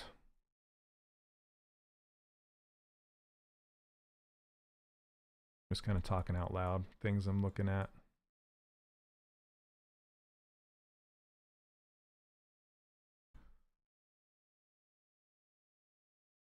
Notice I don't work in perspective. I don't like to work in perspective when I'm working in ZBrush.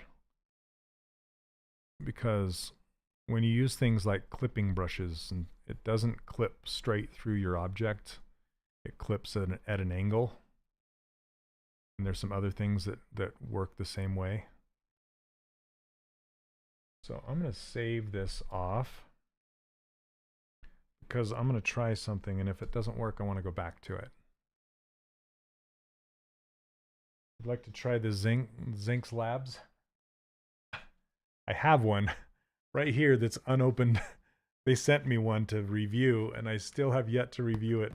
And the only reason I haven't reviewed this yet is because my Cintiq takes up too much of my desk space, and it's really hard to swap it out. So I still need to do a proper review on my YouTube channel of it. But I've heard really, really good things. Working on a concept like this where the lip ends but the smile continues. Yeah, right. So see how it's closed right there? I think what I'm going to do is just kind of inflate this shut.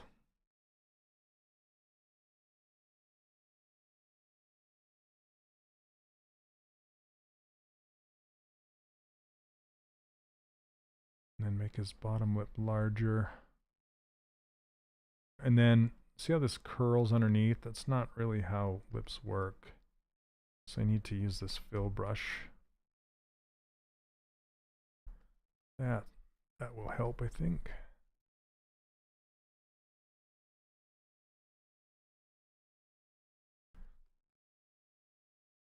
And then then kind of tone down this smile line, just get rid of it completely. And then I want to turn, it's weird because I think the concept is a little off. Sorry, Josh. So if I look at this close up, you can see how the line goes straight like this. And basically what that is, it's the muscle that's supposed to come from the back of the nostril, and it's the smile line. When you smile, you know, it's this line right here, and it's cutting across the corner of the mouth. But usually this point aims up at the nostril where it ends. And so I'm struggling with the angle of this line. It's working in his 2D sketch, but you can see how mine kind of points up behind the nostril. But I think I might just turn it for the sake of matching the concept more, and we'll see. That's why I did a save as and saved it off, because I want to try that and see if I can get it looking like the concept a little more. Monero, I have one of those as well. I have a Space Mouse as well. I actually have two of them. Space Mouse sent me one, which I also need to review. The good thing that I really love about a Space Mouse is it's like a whole bunch of hotkeys at your fingertips and a way to navigate your scene with the Space Mouse. And then what's nice is that navigation will stay across software. So if I wanted to take my character to, say, Maya or something like that, the navigation would remain the same. So usually when you go and you switch between different software and they have different navigation setups, it sends your brain on a trip. So it's really nice when it's the same. Okay, I'm going to see if I can rotate this by hand, just little nudges. Yeah, see, I'm messing this up. It's not too bad. These lips, though.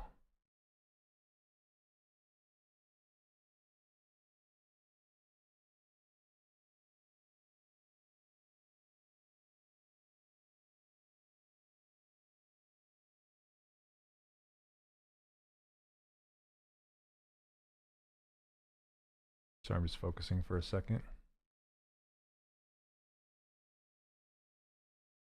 That's better, I think.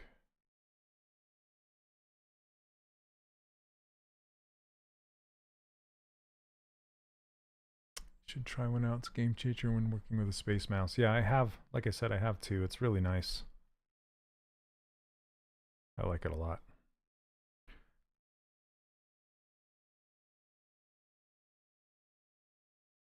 I really need to take the time and set up all my hotkeys and shortcuts to make it really fast. Then I can put my keyboard away, theoretically. Let's see, I need to go.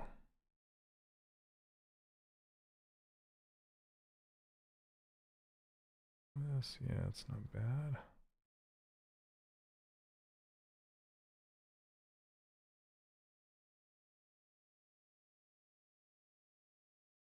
Okay, that's feeling better. Let's get his hair going.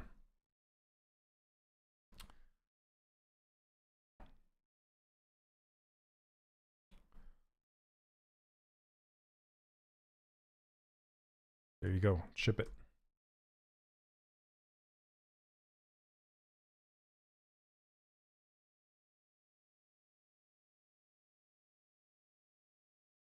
Got a lot of hair.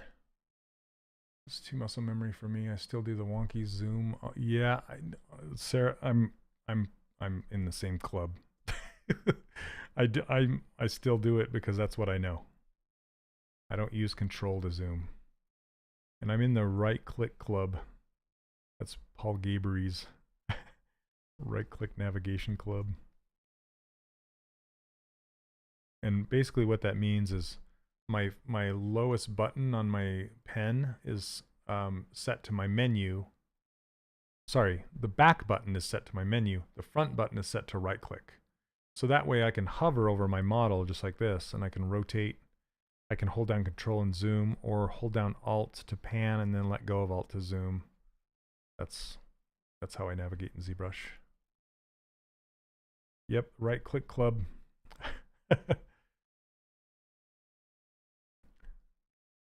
Yeah, right click is the way to go in my opinion.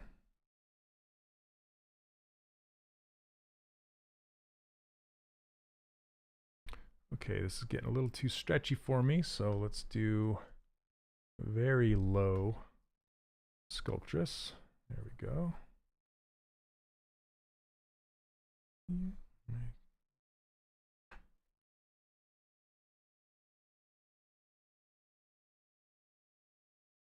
Michael, yep.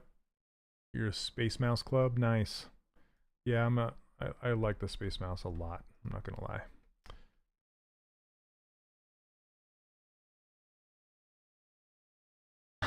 He kind of reminds me of Wilbur from Meet the Robinsons right now.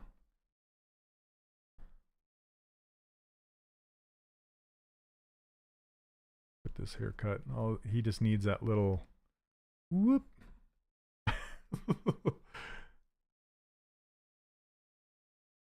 Well, really, it is like the graphical user interface.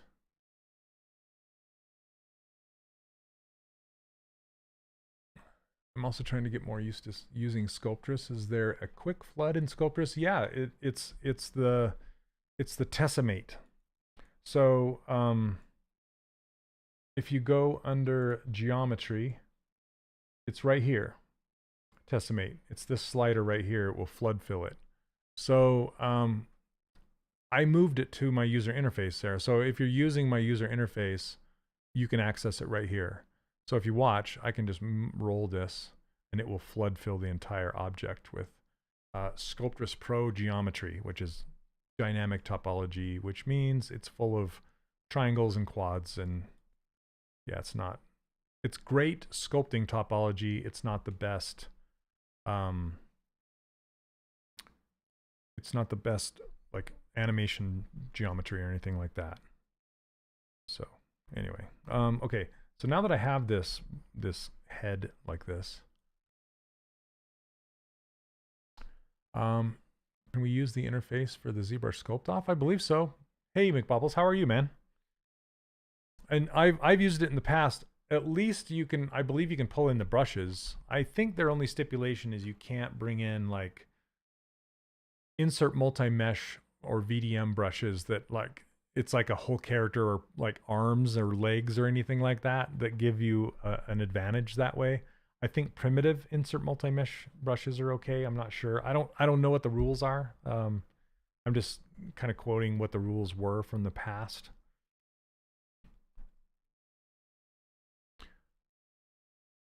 Doing good. Not getting enough ZBrush time in lately. Oh, come on. Oh, it's all good.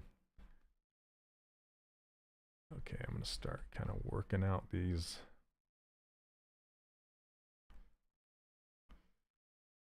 He's got some volumetric hair going. What's the best option, Sculptress or Tessimate? That's like saying the same thing. So Sculptress it will add geometry dynamically as you pull things out. So for example, let me use this snake hook brush. Okay, so as I pull this out, it's going to add geometry to it. See that? It's adding geometry. Tessimate it just fills the whole thing, right? So Tessimate works almost more like Dynamesh does, in a way, except for it does not stitch your model together like Dynamesh does. That's the big difference. Okay.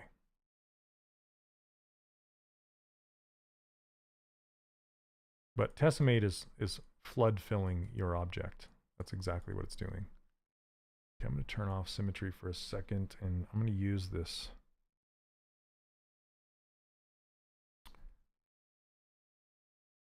carve brush. I'm just going to try and just put in some hair ideas going on here.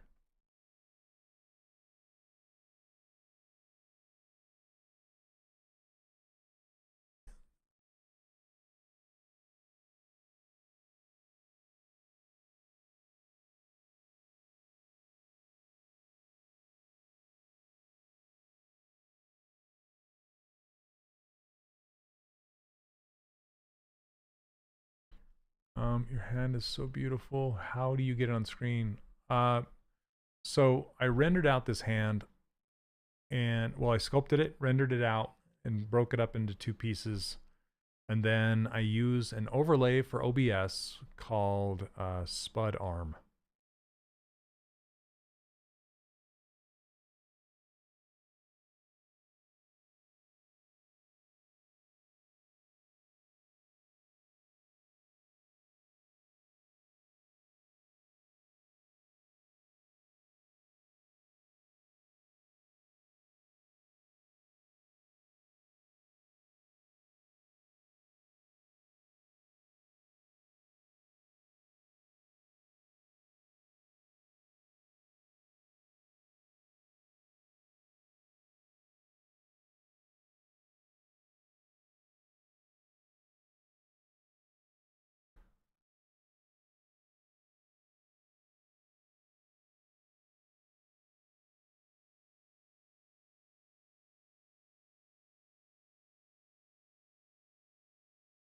And Olivia, working great.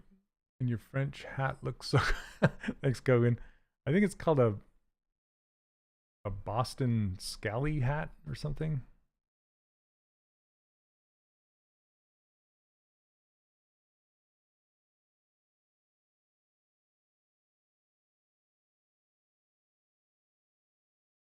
Thank you so much. I appreciate it.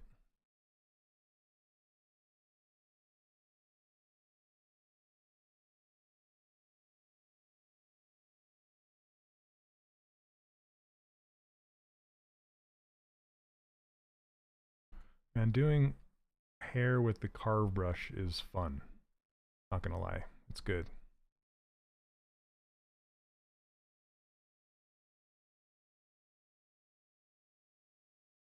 Just kind of draw where the hairs go.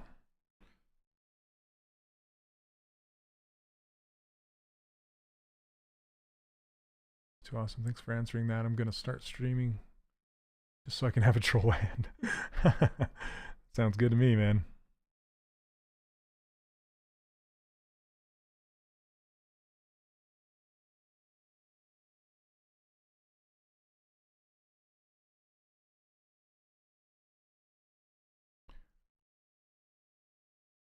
Yeah, stylized hair is great. I love it. What we got? We're about time here.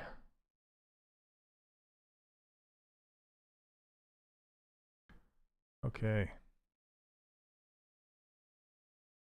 And then we can do like use a snake hook and just kind of pull some of these out.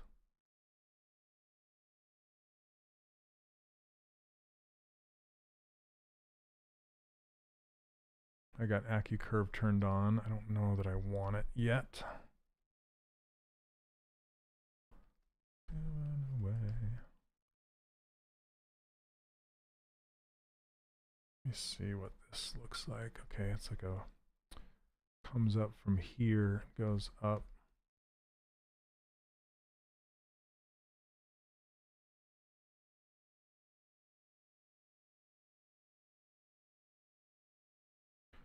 And there's a bunch of pieces that are going to be coming out over here.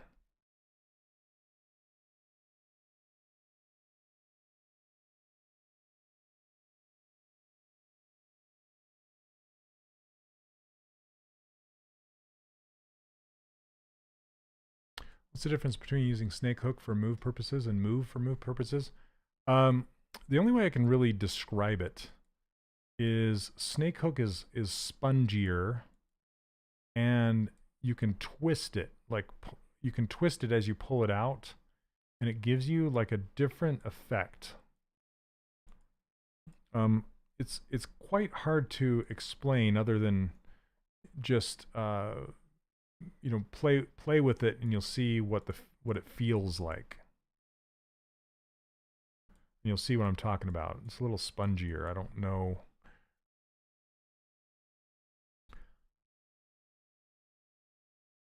Hey, MRM. Yes, I have the Shane Olson's 3D Character Workshop YouTube channel. And I have some videos over there. I'm going to be adding some more as I go. And I do talk about other software over there, so you can check that out. But look for my, I think the next video I'm going to do is don't use Dynamesh, use this instead. That's my clickbaity headline.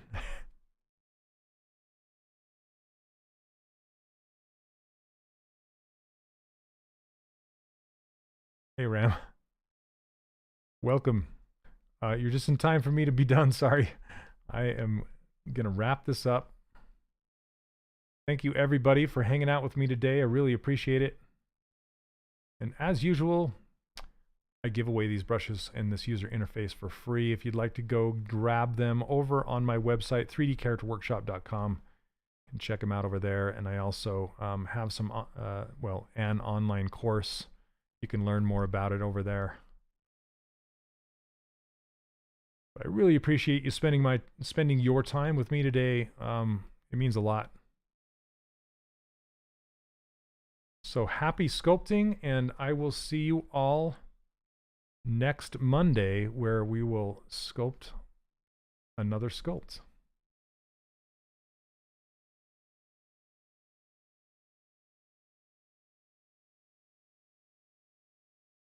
One last thing, one of the reasons I love this brush so much is that it creates hair that is very 3D printable.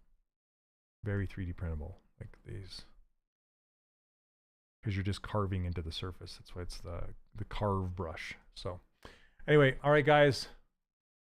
Satria, yes, it is open for enrollment right now if you want to go check it out. Yeah, go check it out.